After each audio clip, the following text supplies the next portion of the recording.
Hello and welcome back. Today I'm walking you through this makeup look step by step.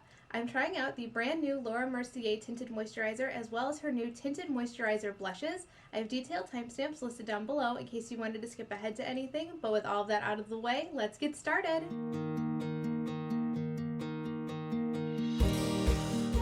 Hello, good morning. It is 5:20 and I am just about to start getting ready for my day. I've got my cup of coffee.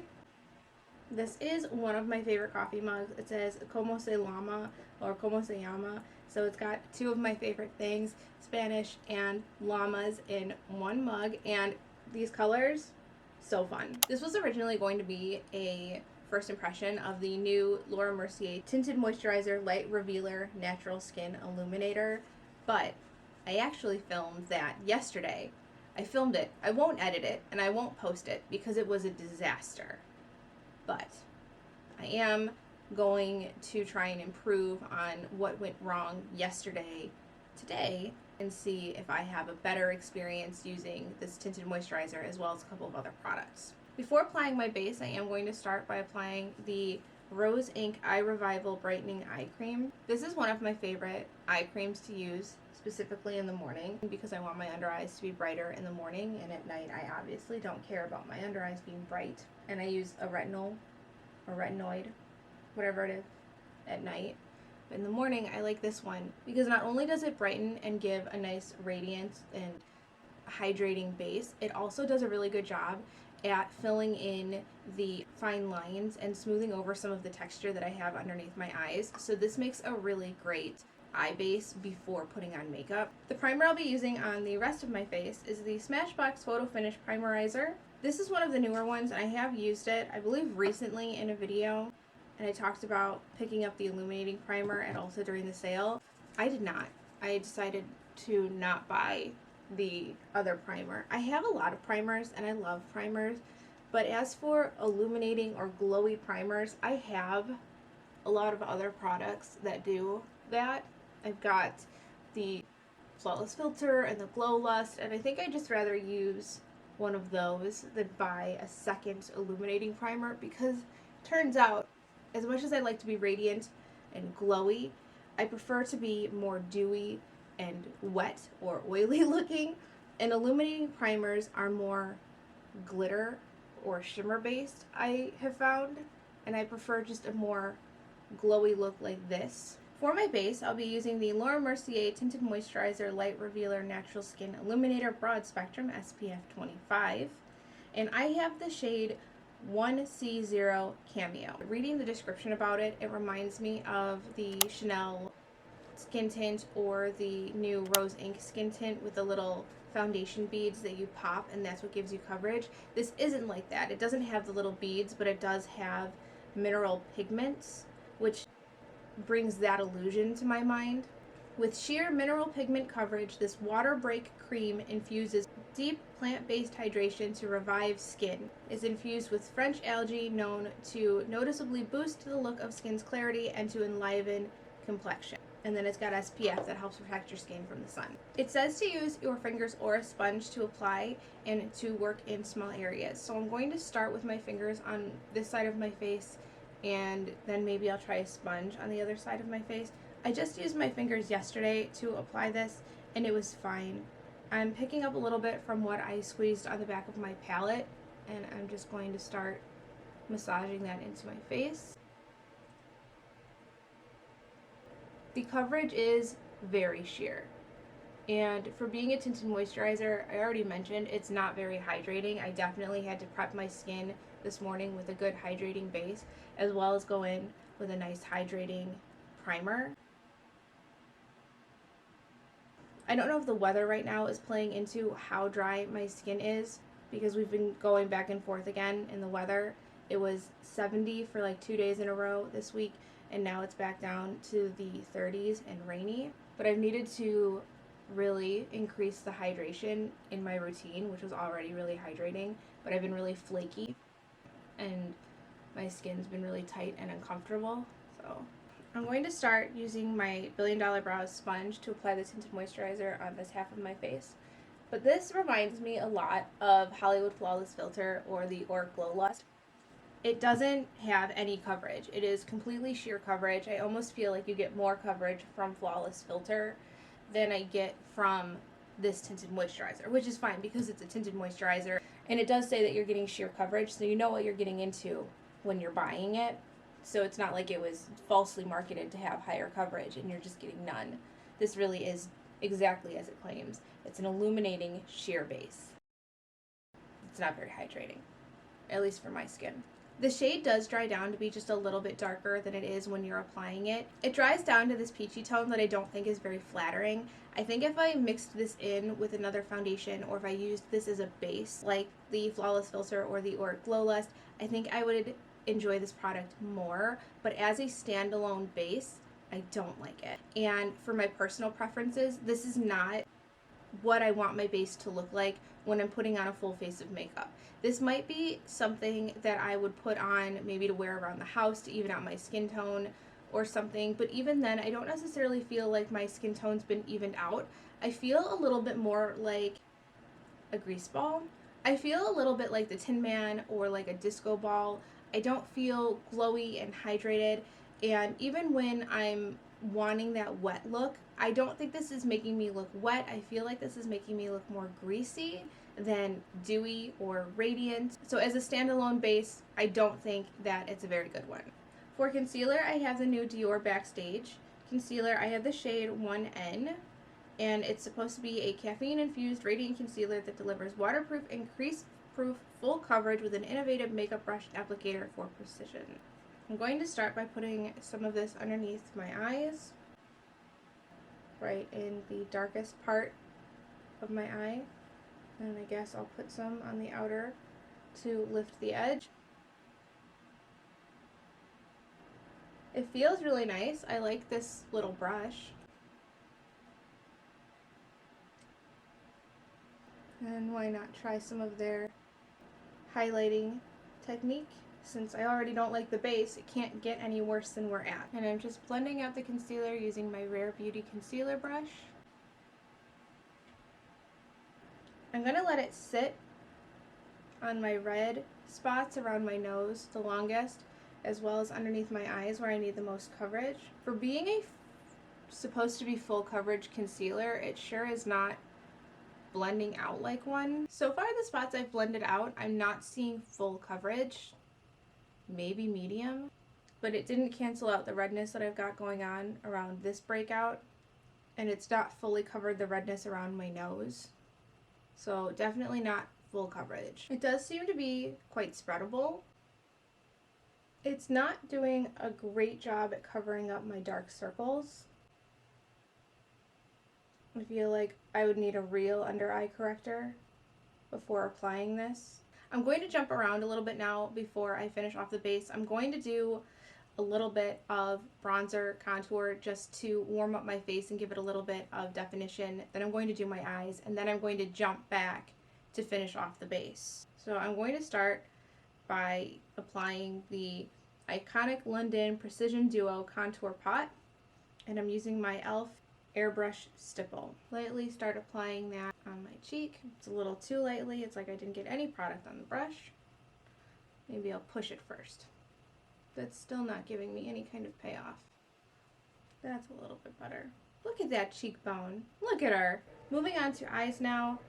I am priming using the MAC Painterly Paint Pot. I know every video I say I'm not going to use it anymore, but I'm just so close to the end. I kind of want to finish it out, even though it's clearly not performing the way that it used to.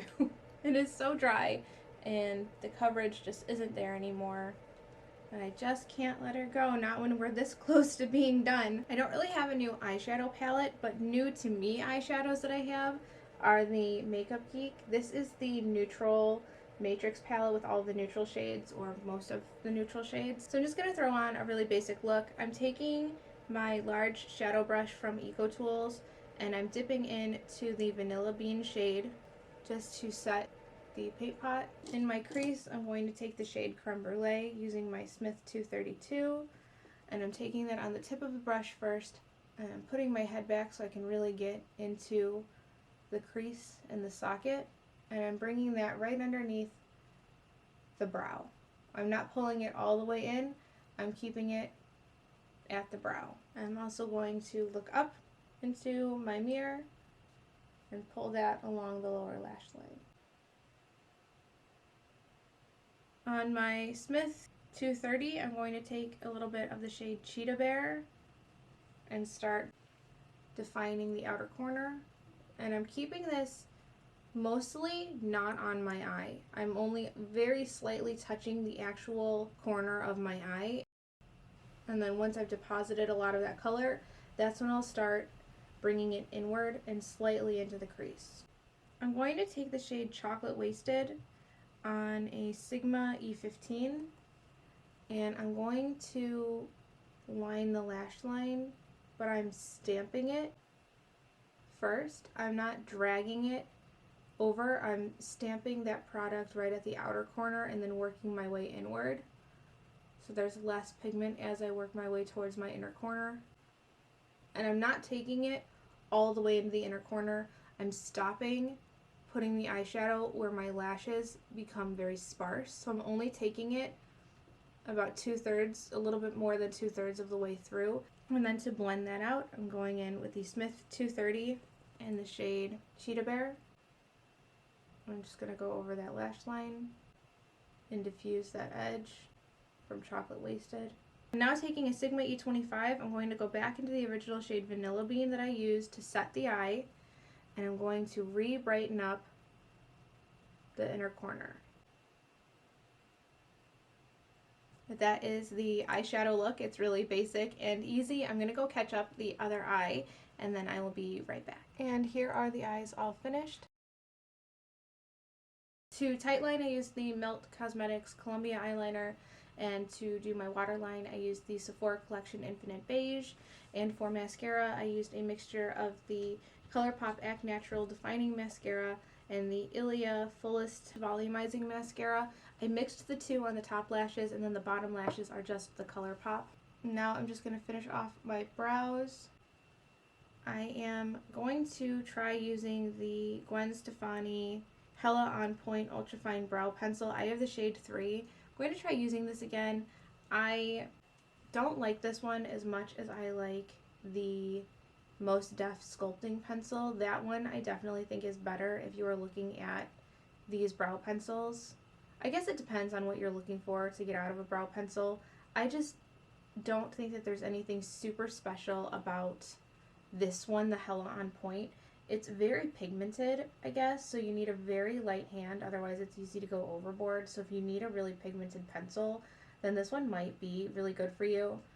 And the point is very small, so if you need a small tip, or if you really need to work those hair-like strokes in, then maybe this would be beneficial for you. But as a casual filler-in brow type pencil, I don't think that it really stands out if you don't need much help in like pigmentation or the size of the pencil. And I also think the packaging feels very cheap. And to set my brows, I'm going to use the Benefit 24-hour brow setter, and I have the shade Clear. Since this is a little bit more of a natural base today, I am not using a tinted brow gel. For blush, I have two shades of the Laura Mercier Tinted Moisturizer blush. I have the shade Provence and the shade Coastline. So one is a more pale nude and the other one is a darker kind of red-brown color. This shade is Coastline. And this shade over here is Provence. I'm going to mix the two together to make my blush shade for today. I really like the deeper blush shade as more of a blush bronzer shade. I feel like when I am at my most fair, that shade works really well to give me a defined cheekbone, and it cuts out the step of having to apply bronzer and blush. I did use these blushes yesterday in my first impression video that will not be posted. So I did learn a little bit about how to work with these blushes, or at least make them work for me. I do normally like the darker shade as a bronzer blush, so I did wear that yesterday as its own color, and then I wore Provence as its own color more towards the center of my face. And I feel like that shade did not show up very well It swatches really nicely. It looks really beautiful in the tube, and online it was absolutely stunning, which is why I wanted it. But on my skin, it was barely noticeable. I ended up using it as a lipstick, which was beautiful. It was not a good lipstick formula though, so it's not intended to be, but it did not wear well on the lips. But beautiful shade. I like the idea of these. They have a very balmy, thick texture, a lot like the Tinted Moisturizer itself does. They feel like a little bit of an enhanced cloud paint, kind of like that formula, but a little bit better. Now I'm just taking the shade Provence on its own, and I'm just doing the center of my face and a little over the nose to give it a little bit of a gradient into the cheeks, and then a little bit of color on my forehead. It dries down very fast. You have very little working time, so I wouldn't recommend dotting this all over your face and then blending out. I think that you either need to work off of a palette or work one spot at a time. I was able to snag a Sephora gift card using my beauty points, my beauty insider points, so I was able to treat myself to something a little bit more bougie than I would typically pick up. But this is the Gucci bronzer. I love the packaging. I love this color. I think it's so stunning. And then the inside shade. I was torn between this one and the Westman Atelier that has the little hearts drawn into it, but there was just something about this color, and I'm going to use my Haley's Beauty powder brush and just dip in a little bit. This shade reminds me of the Tom Ford bronzer, the Soleil bronzer, in the shade Terra that I have, but this one is a little bit more red, maybe? I don't wear a ton of bronzer. I prefer blush over bronzer, so I don't know why I got another bronzer that I won't use. Well, I do, because of the packaging. I can't say no to packaging like this. So pretty, and I love how it's applying. It's going on really nicely. I think the shade is nice flattering tone. And now I'm just going to take a very light dusting of the Airbrush Flawless powder and just go over some of the spots I'm feeling a little bit shiny, like on the sides of my nose, on my smile lines, a little bit in the center of my forehead. And even though it's supposed to be creaseless and waterproof and all that, I'm taking whatever's left over on my brush and bringing it underneath the eyes. For lips, I'm going to use my Nabla Cupid's Arrow in the shade Hazelnut and just give a quick lip line. And I'm going to dot on my M Cosmetics lip cushion in the shade Mona Lisa. So I want a really hydrating lip today. My lips are extra dry, so I need something that is just going to make them comfortable, hydrated, and kind of no fuss. Originally, I was going to try to do something with my hair, but I really just don't want to. Honestly, I am not doing much today. I am taking my daughter to her swimming lessons. I'm cleaning the house. I just really can't be bothered trying to style my hair for the purposes of opening this video and closing it out, because it's going to get thrown up into a ponytail anyway. I hope you understand. Here is the makeup look all finished. I hope you enjoyed getting ready together today. Let me know what you thought about the look down below, and if you're interested in picking up any of the new Laura Mercier products, especially the blushes. I saw that her website has more shades available than the Sephora website, so I think I'm going to go take another look. But anyway, that is going to be all from me today. If you like the video, please give it a thumbs up. Don't forget to subscribe if you haven't already, and thank you so much for hanging out with me today. I will see you again very soon in my next video.